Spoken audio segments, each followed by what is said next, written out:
attendee mics and videos are turned off, as well as the chat feature. If you do have general questions, you can submit those in the chat feature. If your question is you think will benefit everybody in the webinar, you think it's something that someone else is also thinking, feel free to submit it to everybody, and we will answer it publicly. However, if your question is has any personal information or private information that you'd rather not share, please submit it only to one of the presenters in the webinar, and that presenter will respond to you privately.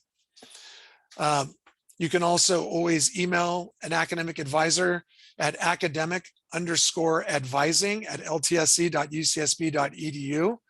You can also always join our drop-in queue to see an advisor anytime that we're open, Monday, Thursday, Friday, between 9 and 11:30, and Tuesday, Wednesday, between 9:30 and 11:30, and every afternoon from 1 to 3:30.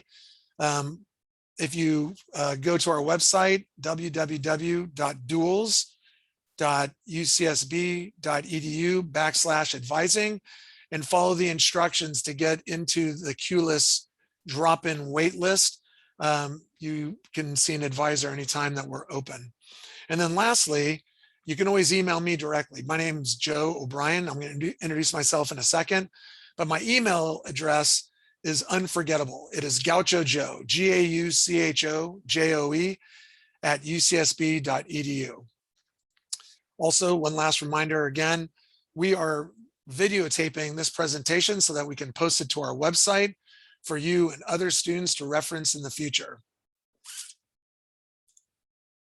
Let's go ahead and move on to our disclaimer. So this is the presentation being offered by the academic advising team in the College of Letters and Science. That's important to note because the College of Engineering and the College of Creative Studies have different guidelines and forms. So if you're a College of Engineering student or a College of Creative Studies student, you should consult with your college advising staff for accurate and college-specific information. Again, please be aware that we're utilizing the chat feature for questions. If you have a personal question, please email one of the presenters directly. If you have a general question, feel free to post it for everyone to see, and we will post the response publicly.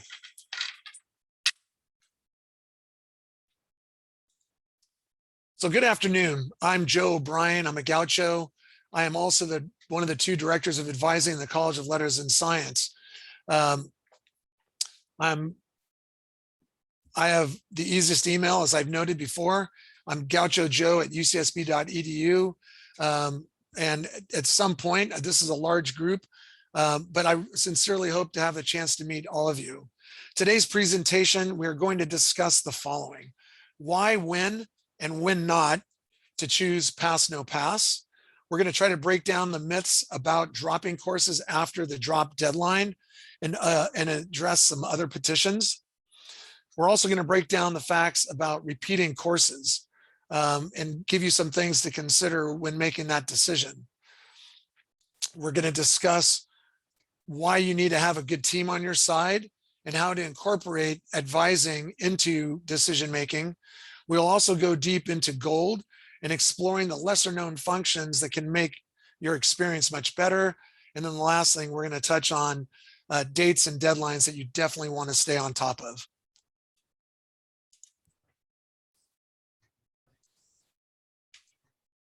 Good. All right, so good afternoon, everyone. My name is Enrique Hernandez, and I am an academic advisor for the College of Letters and Sciences. We are going to start today's presentation by reviewing the grading options, letter grade and pass, no pass, and important considerations that you should keep in mind when choosing one over the other. All right, so today I'm going to start us off by going over the letter grade option and what that means for you. We'll start with letter grades, as this is the most common option and the default on GOLD. Now, what are some advantages of choosing a letter grade? Well, first of all, letter grades are factored into the UC GPA. So if you do well, it will be reflected in your overall GPA.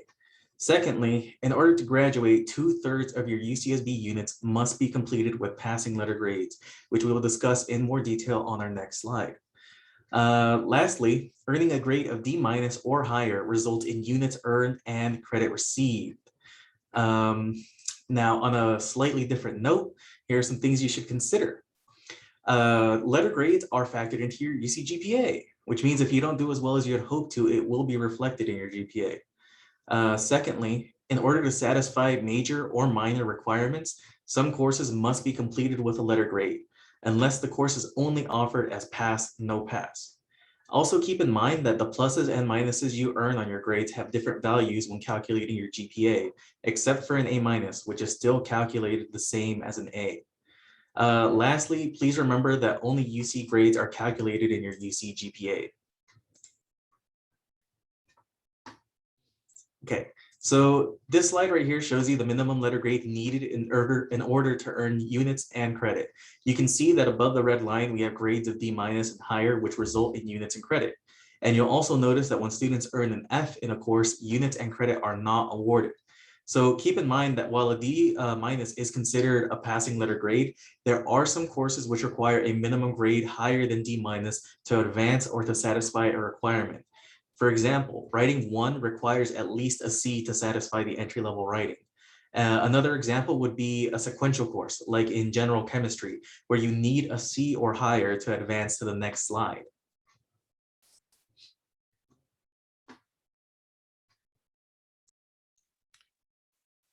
So when is it a good idea to use pass, no pass, and what are some things to consider? A common reason students choose their grading option to be pass, no pass is because they're trying to protect their GPA. Up to 1/3 of your units can be completed for a grade of pass. So for example, if you're taking a GE course that you're confident you will earn at least a C in, but you're also concerned how that grade is going to impact your GPA, you may consider taking the class pass, no pass. If you earn a pass, you get the units for the course and the credit, and it will satisfy the GE requirement, but it won't impact your GPA. However, if you end up earning a no pass, you won't be awarded the units or the GE credit in that example, but again, it's not impacting your GPA. If you take the class pass, no pass, you must earn a C or higher to pass the class. A C- or lower results in a no pass. So what about courses for your major, your minor? Major courses must be completed with a letter grade to apply to your major. However, if you are certain that you will not do well in the course and you earn a C- or lower, you can take the class pass, no pass. As we will discuss later, you can always repeat a course once in which you earn a C- or a no pass, a C- or lower or a no pass. A major or minor course does not mean that you do not have the ability to choose the grading option of pass, no pass. It just means that if you want the course to apply to your major, it has to be completed for a letter grade. If you find yourself struggling in a major or minor course, discuss your options with an advisor before finalizing your grading option choice. Finally, not all courses are offered on a pass, no pass basis. Some courses are only offered for a letter grade. You should confirm your grading option possibilities in gold before you move forward with changing your grade option. This slide gives you a clear indication of the minimum grade needed to earn units and credit when you choose pass, no pass. As you'll see, the line is between C and C-. If you earn a grade of a C or higher, you're passing the class. If you earn a C- or lower, you're earning a no pass. Hi, everyone, and good afternoon. My name is Caitlin Lester. I've been an academic advisor in the College of Letters and Science for about 3.5 years. I look forward to meeting many of you in your time at UCSB. So today I'm going to talk a little bit about some other important considerations that you should think about as you're deciding on a grading option. So in some cases, a student's postgraduate plans can actually be really important when they're thinking about and selecting a grading option for their classes. So for example, if you're planning to apply to law school after UCSB, it can be really key to know that the Law School Admission Council will calculate any grades of NP or not pass as Fs when recalculating a student's GPA for their law school applications. So for this reason, if you're considering changing a grading option for a class and you're planning to apply to law school, we'd really encourage you to consult with a pre-law advisor to determine what might be the best choice in your situation before you make and finalize that decision. International students must be enrolled in a minimum of 12 units to maintain full-time status for visa reasons. It's really important to know if you earn a not passed, that does still count towards your 12-unit minimum requirement if you are an international student. However, if you're a veteran or if you're receiving veterans benefits and complete fewer than 12 units in a quarter because of a grade of not passed, you can actually experience a reduction in benefits. In addition to factors to consider when deciding on a grading option, there's also a couple of limitations on the grading option, in addition to the university level requirement that Joe and Enrique were discussing earlier, in which at least either 120 total units or 2/3 of the total units earned in residence at UCSB have to be completed on a letter graded basis. So one additional limitation to be aware of is that if you earn 8 units of not passed in a single quarter, or a total of 20 units of not passed or more during your time at UCSB, the ability to change your grading option to pass not passed can be taken away.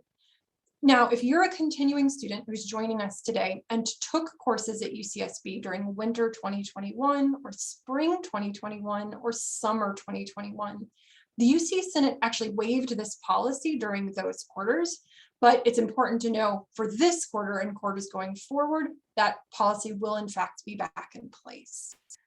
Another possible limitation to the grading option is when students are on academic probation, they are required to take all courses for a letter grade unless the particular course is only offered for pass not passed.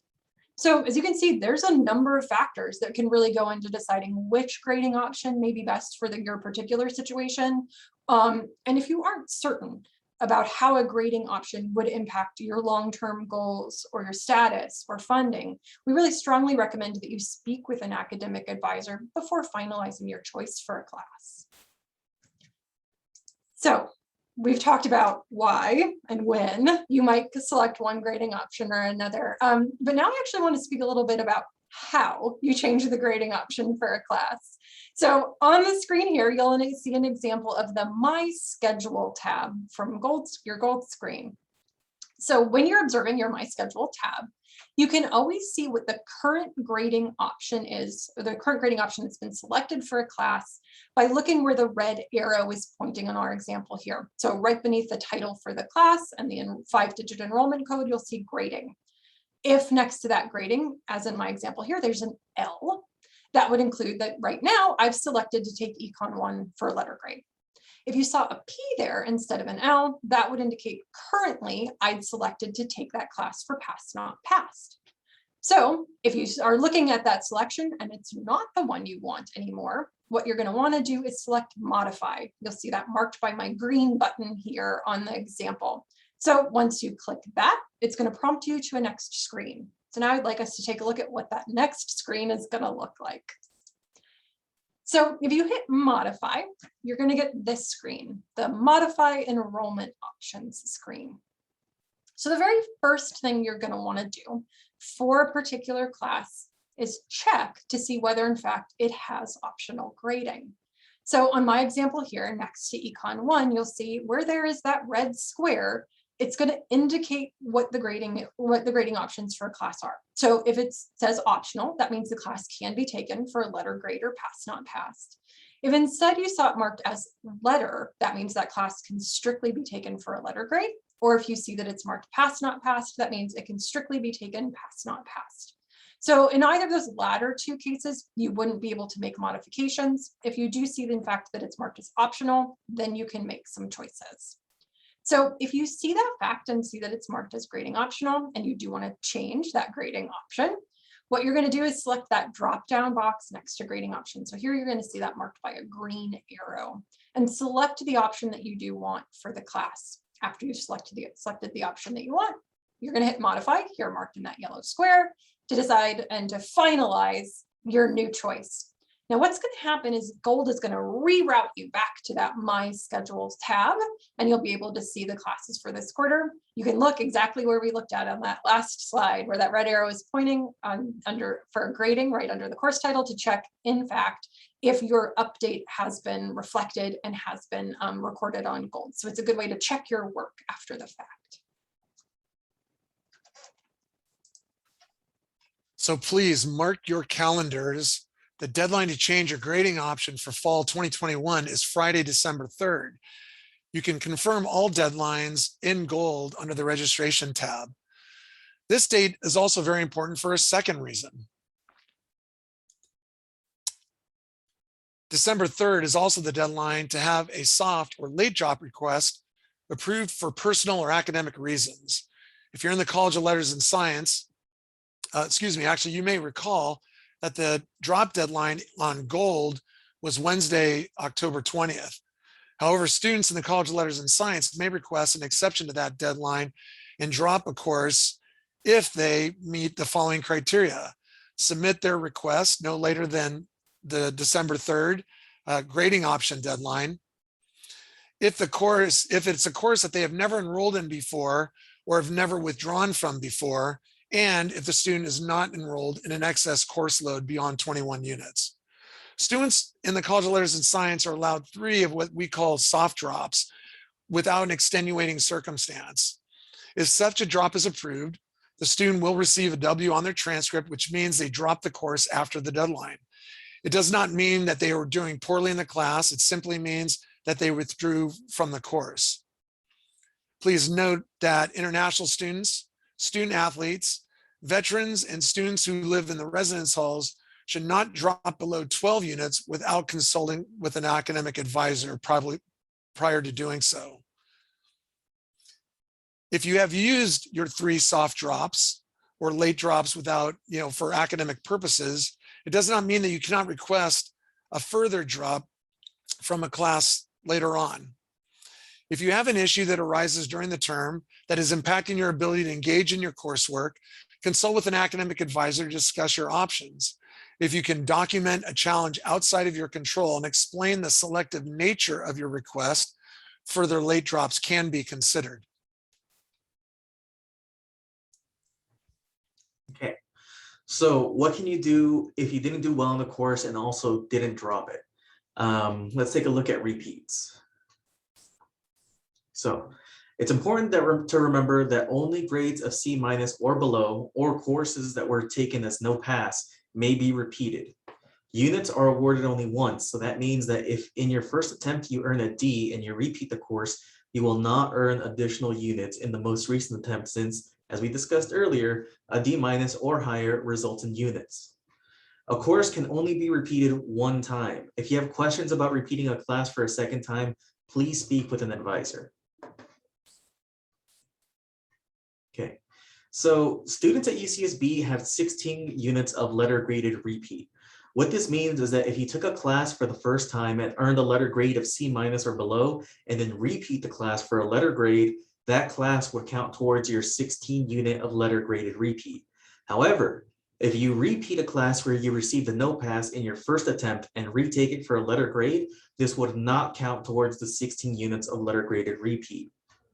Now, when the student who is within their 16 units of letter graded repeats a course, the grade in their most recent attempt of the class will replace the first grade in the overall GPA, regardless of whether it's higher or lower than the first attempt. So keep in mind that the first grade will also still appear in your transcript. Lastly, if you have used all 16 units of letter graded repeat and you repeat a course, both grades will now be calculated in the GPA. You do not need to choose the same grading option when repeating a course, but please note that if you earn a no pass in your second attempt, it will not replace the grade. Only the original grade will remain in your GPA. So this is why we encourage you to use the 16 units of letter graded repeat wisely, and strongly encourage you to consult with an advisor if you're considering repeating a class. Okay, here are some questions we would urge you to consider when exploring this option. Number one, what am I going to do differently this time? Many students assume the second attempt will be inherently easier, but students often find that the course is just as difficult the second time around. The only way to get a different result is to go in with a different approach. Number two, what if the course I'm repeating is part of a sequence? If a course is a part of a sequence, like Physics 2, for example, a very important factor to consider will be the timing, as some sequential courses are only offered once or twice a year. So you should speak with an advisor about how repeating a course could affect or impact your academic progress, and to create an academic plan. Number three, what if it's a class I hated? You don't have to repeat the course. The best choice may be to just not take it again. Number four, what if I find myself repeating multiple classes for my major? Unfortunately, this may be an indication that you are not in the correct discipline. This would be a good time for you to have a broader discussion about majors, careers, and this is particularly important for transfer students. All right, so as we mentioned earlier, we are advisors in the College of Letters and Science. And as you're going to see on this diagram here, which is not entirely exhaustive, these are just a few examples of folks you might want to start including on your team at UCSB, the network you're going to start to build of support. So one example, of course, you see as this box here that would include us. We would say certainly having a college advisor with whom you work frequently and a major advisor as you start to narrow down and decide on a major or a major and a minor. Those are really going to be people that you're always going to have on your team, and you really should be comfortable seeking their advice. Really, to ensure your academic and your personal success at UCSB, it's really important to reach out and rely on your team. You will see in all these examples that we've got here, advisors and counselors in all of these different departments have really different areas of expertise.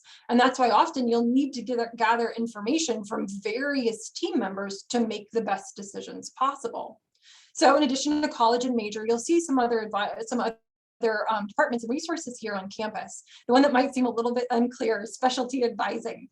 That's going to include advisors and counselors in programs like EOP or DSP or Guardian Scholars and other support programs on campus. Really, if you are part of any of those programs, we absolutely encourage you to take advantage of the support they offer in addition to some of the advisors you're going to work with on campus. When you're considering really any of the kinds of policies and information we've already covered and are going to continue to cover today, this is the kind of information and the kind of decisions you really will often want to discuss with multiple members of your team. So for example, we've talked about, why you might want to talk to a college advisor if you're considering changing a grading option. But if you receive financial aid, you're often going to want to be sure to check in with the Office of Financial Aid if you anticipate that for some reason you're going to drop below 12 units, perhaps because you're considering requesting a late drop. Or, for example, as I mentioned earlier, if you're interested in pre-law and you want to take a class for passed, not passed, you're going to want to check in with one of your pre-law advisors. So in addition to thinking about your team and starting to build and work with your team on campus, another really important resource that isn't people that I want to talk about a little bit is Gold. It's actually an incredibly useful tool that goes way beyond just finding courses and signing up for classes, but it's actually got a ton of critical information both for kind of short-term planning and for really long-term schedule planning. Today, we're going to cover just a few of the additional functions on Gold that students sometimes aren't aware of that can be really helpful to give you some tips and tricks about how to use it really effectively and efficiently. In our upcoming presentation, we're also actually going to talk about this a little bit more. So we would encourage you to attend that as well to only delve into Gold a little bit further. Okay, so what we're going to ask you to do is watch a very, very brief video, just a couple of minutes, that's just going to review all the tabs on Gold, just for sort of a quick refresher about what each of those do. And then I'm going to actually go into a little bit more depth about some really key additional information that isn't included in that video. So we'll rejoin you in just a second.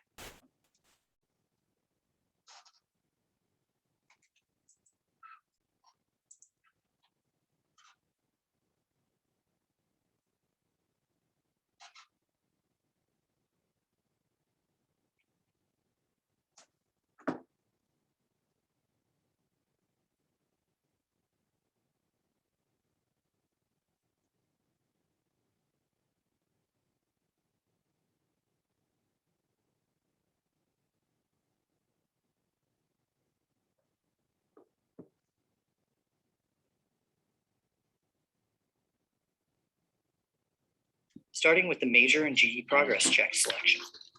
The major progress check shows all general degree requirements, as well as your declared major or pre-major requirements. You can view our academic progress video for more information on how best to utilize major progress checks. You can also view your course history under the Progress tab, which includes all of your UCSB courses, as well as any transfer credit applying towards your degree. For any AP credit in community college courses, it will also list if it has been evaluated to give you credit for a UCSB equivalent course. Also under the Progress tab is the Graduation and Commencement section, where seniors can declare candidacy to graduate and reserve a spot in a spring commencement ceremony.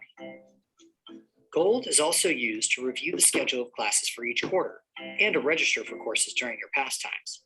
That is all done through the Find Courses tab. Make sure that the correct quarter that you want to search is selected. You can then search by subject area to review the courses that are being offered that quarter. Keep in mind that while you can see all courses offered in the quarter as soon as the schedule of classes is posted, you're only able to add courses to your schedule during your registration pastimes. Also, once you have registered for courses, under the My Schedule tab, you can review and modify your schedule, see courses that you have waitlisted, and view final exam times.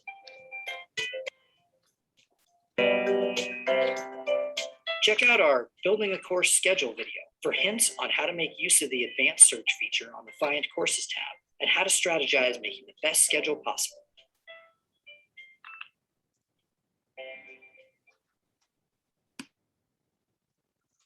Hi, folks. I know we ran into a few audio difficulties there at the very beginning of that video. What I'm going to do in just a minute is send out, or in the chat, I'm going to include a link to where you can find all of those gold videos.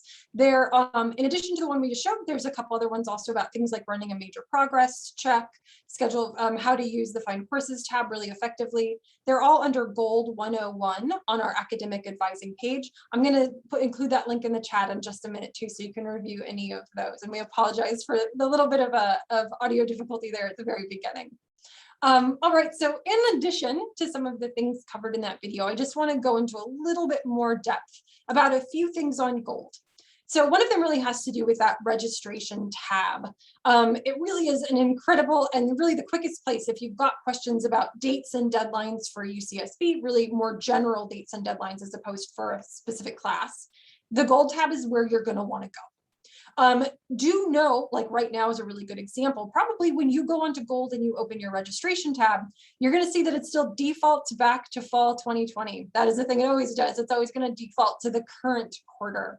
What you want to do, and you'll see that little red arrow pointing to it, what you want to do is if a schedule of classes for the new quarter has opened, if a new quarter has been created is what we would, how we would phrase that, you'll be able to find that quarter in the dropdown. So here, for example, you would just in the dropdown select winter 2022 instead, and that's where you're going to be able to see all of your pastimes, what the drop and add deadlines are going to be for that particular quarter. Under class level, you'll also see what your current class level or what your class level, your prospective class level would be for that upcoming quarter.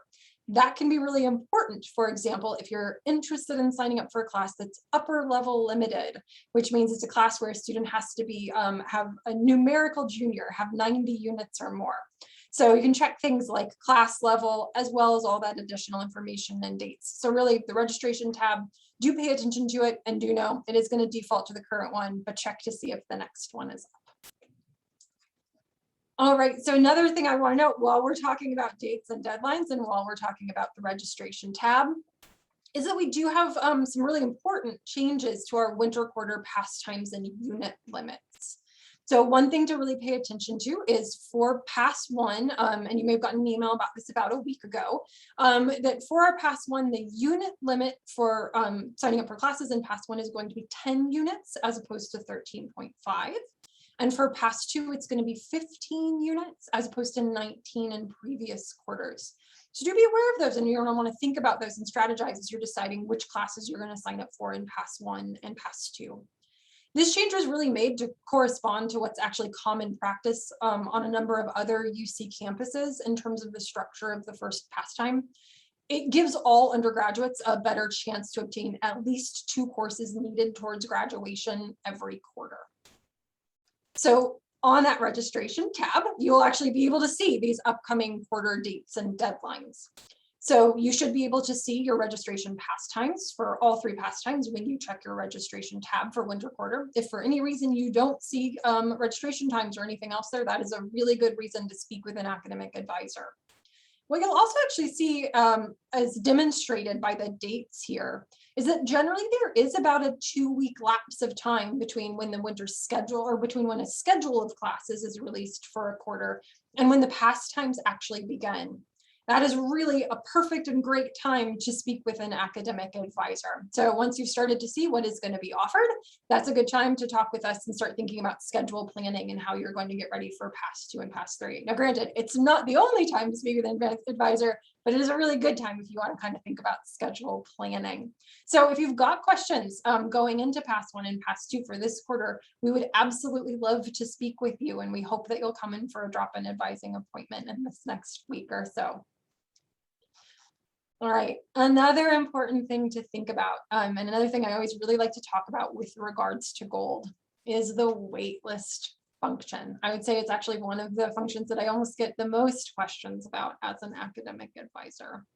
So the image here that you'll probably see on the screen might be a really familiar one. When we look at class 40 as an example here, it would appear that this class has 3 spaces. But if I tried to enroll in this class right now, I wouldn't be able to. I wouldn't be able to directly add it to my schedule. And so the question is, how do I know that? And the way that I would know that is the waitlist button, that blue button. So GOLD will reflect if a class is full and a waitlist is enabled, and you'll be able to know if you see that blue waitlist button amongst the other buttons like course info, add, etc. If you see that waitlist button there, it means the class is full and a waitlist has been enabled for the class. So this is confusing. Why does this happen?